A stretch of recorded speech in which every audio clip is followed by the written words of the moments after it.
Welcome to the Full-Time FBA Show.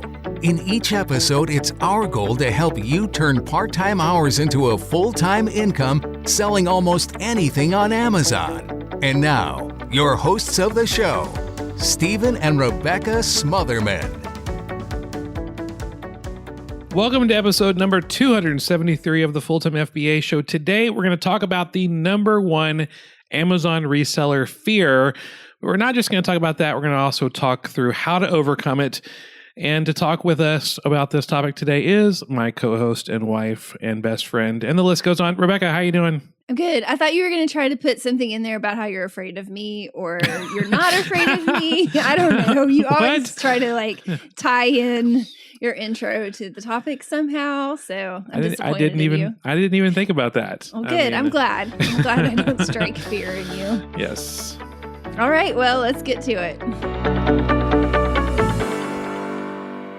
Well, Happy New Year to those of you who are listening to our podcast when it drops. We are coming to you for the first episode of 2025.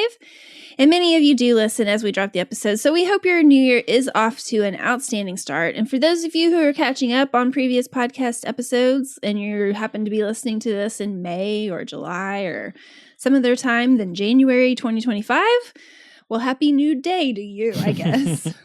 Yeah, no matter when you're listening to today's episode, be it in January or June, today is a great day to move forward in your Amazon business, and we're going to help you do that. And a great start towards working towards that.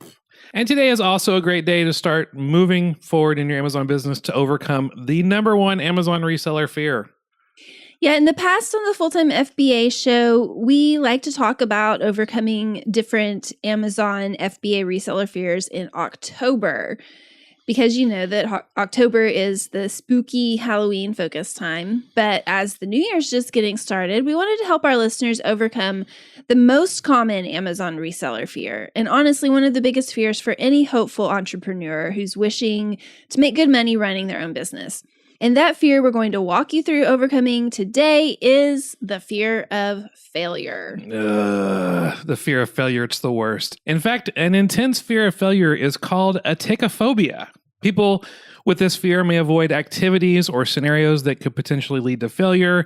And the word atychiphobia comes from the Greek word atychis, which means unfortunate. And that really sums it up really well. Because having a fear of failure is a super unfortunate situation because it slows down your progress. Fear, it delays your success. It sometimes even causes things to come to a screeching halt. And if you're not careful, the fear of failure can creep into almost every goal you're striving to reach. And if you've not even opened your Amazon seller account yet, maybe it's the fear of failure that's stopping you from even opening that account. Or maybe you've opened a seller account, but you fear failing at sourcing inventory, and so you haven't even gone out to find inventory to sell on Amazon. Or you've been sourcing, but the fear of failure has led you to not even buy anything to resell. And sometimes this fear of failure can get pretty sneaky. For example, the fear of failure hides itself in adding easy tasks that you are confident in accomplishing. I do this all the time. This is very sneaky. So maybe you have not started purchasing inventory to sell on Amazon because you think you need to get all of your supplies first and you have to get all of the right tools first, or you need to catch up on all the podcast episodes that you haven't listened to yet, or you need to finish all of the course videos first for that course that you've purchased. Or for me, I know that it's easier to just make a really long to-do list and get everything super organized before I do anything. I mean, I really get this. It's just easier sometimes to do those things than to take meaningful action because it's easier. And honestly, it's less risky to go out and gather up supplies or make a list or watch training videos. But honestly, the real issue is that we need to overcome that fear of failure. Okay, so let's get into the nitty-gritty of getting past our fear of failure. No matter if your fear is starting or your fear is buying inventory or trying a new Amazon strategy, here we go, some tips to help you. Tip number 1. First, know that the fear of failure is 100% normal. In fact, if you're not a little bit scared, the fearlessness might actually lead you toward making some big mistakes.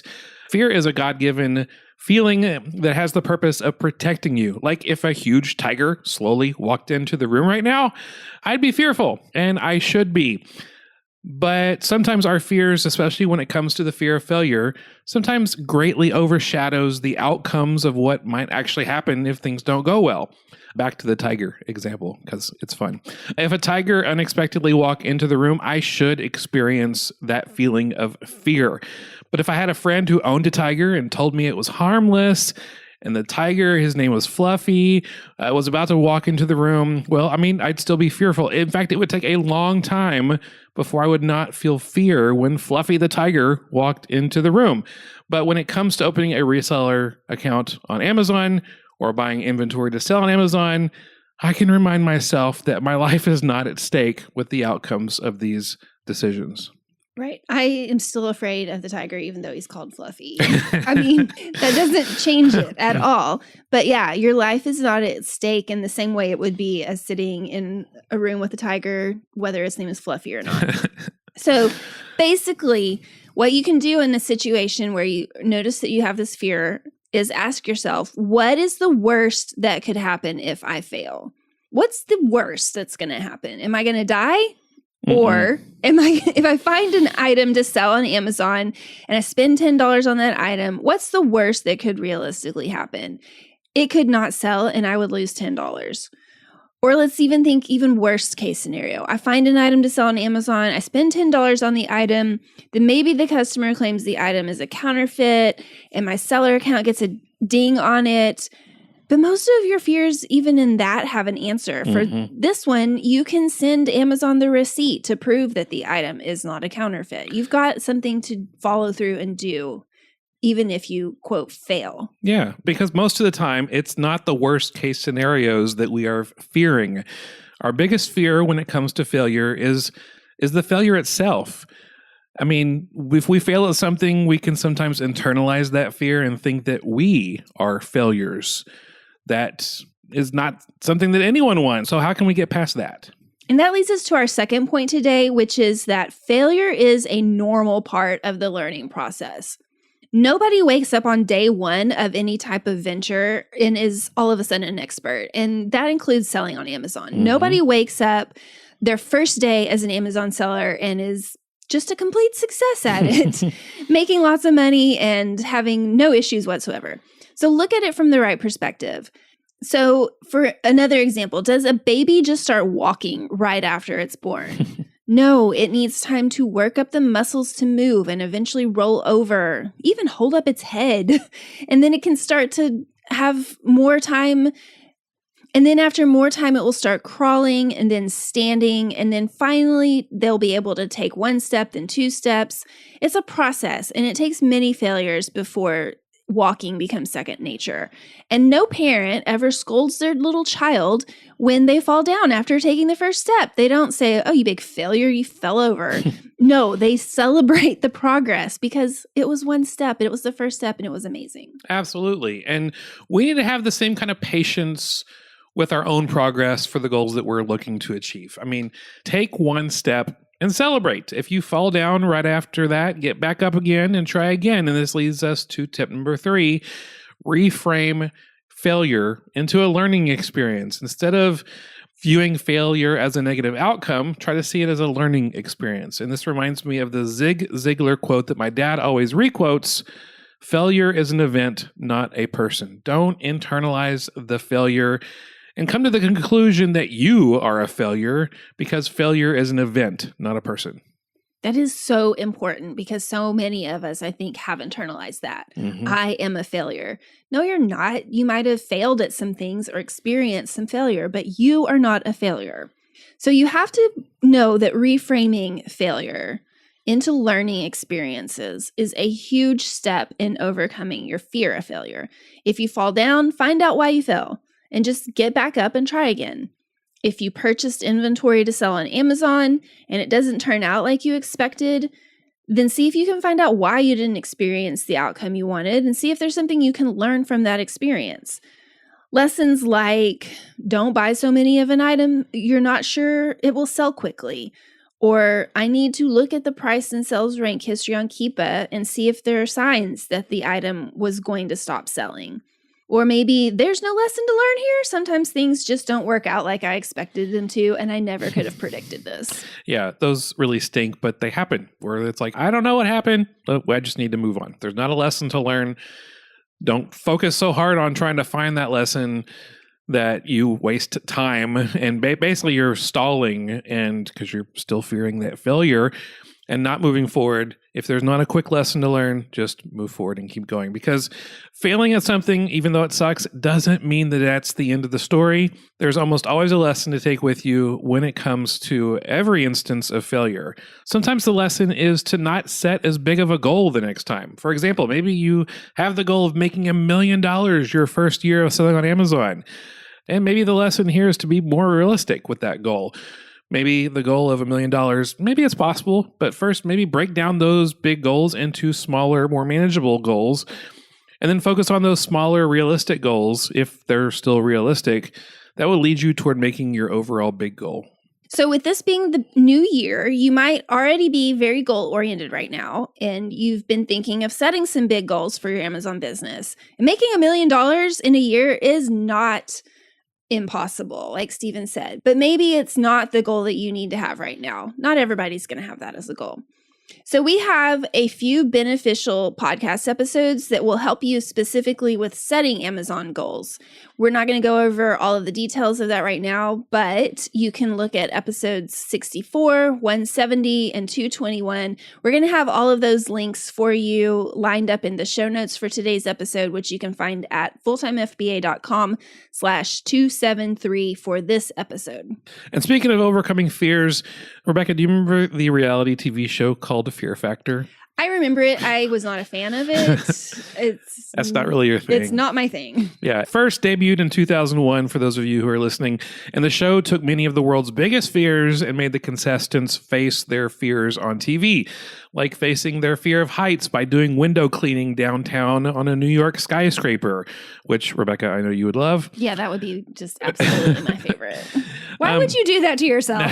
Yeah, I mean, facing your fears, it does That's help you. One way. Yeah. And while you don't want to face your fear of heights, Rebecca, I don't want to face my fear of cockroaches, because mainly overcoming these fears, it's not going to help us make any money unless we're paid to go on TV and overcome them. Even then, I don't know if we're going to. Anyway, but that leads us to tip number 4 to help you overcome your fear of failure.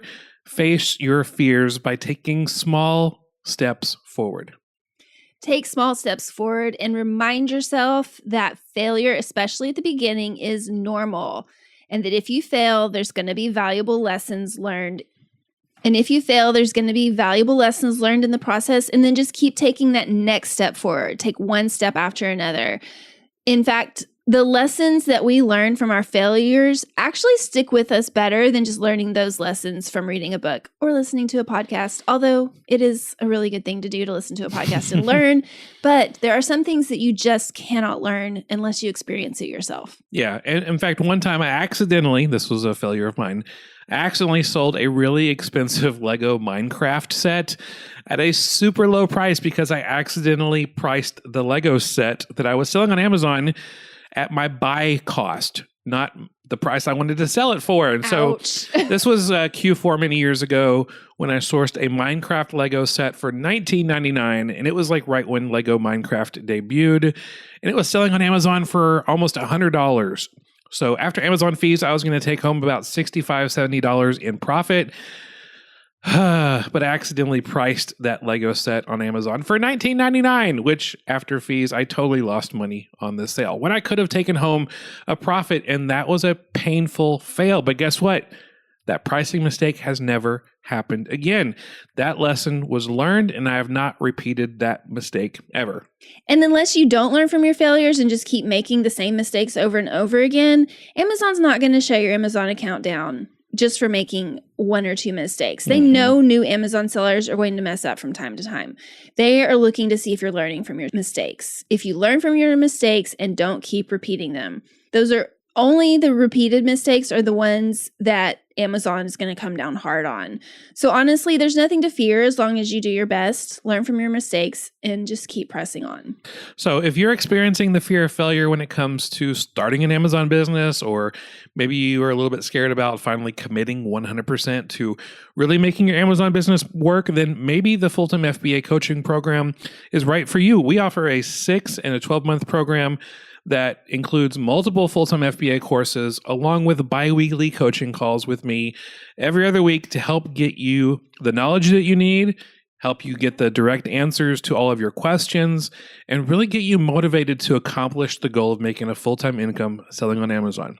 In fact, if you're curious what it takes to really make a full-time income selling on Amazon, we want to invite you to our upcoming workshop. It's called the Amazon Reseller Profit Roadmap. It's a free 5-day online workshop outlining your success path. It's a free 5-day online workshop outlining your success path to a full-time income on Amazon. The workshop starts Monday, January 13th, and each day we're going to focus on a different pillar that you're going to need to master to make a full-time income selling on Amazon. So you can get more details and register right now at fulltimefba.com/roadmap. And if you can't make the workshop live, we will have limited time replays available.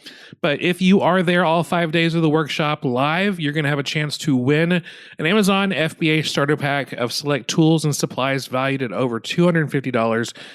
Only if you're there live all 5 days of the workshop. So we really can't wait to see you there. So sign up today, fulltimefba.com/roadmap, and we will lay it all out there for you. Exactly what you need to do to make a full-time income selling on Amazon.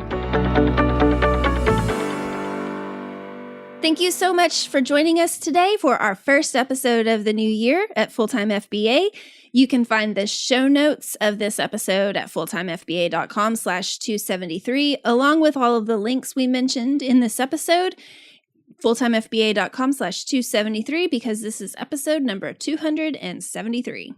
And next week on the show, we are going to outline how to fast track your journey to making a full-time income selling on Amazon. Maybe you've been selling on Amazon for a while and you're like, I'm not at full-time yet. Well, we're going to break down what's going wrong and how to fast track your journey to that full-time income. We'll talk about that next week on the Full-Time FBA show. That's all for this episode of the Full-Time FBA Show. So head over to fulltimefba.com/podcast, where you'll find the show notes and links from this episode. While you're there, subscribe to our newsletter, where you'll get several free downloads of our popular and helpful Amazon FBA resources. Now, take action on what you've learned today, so you can find success at turning part-time hours into a full-time income with Amazon FBA.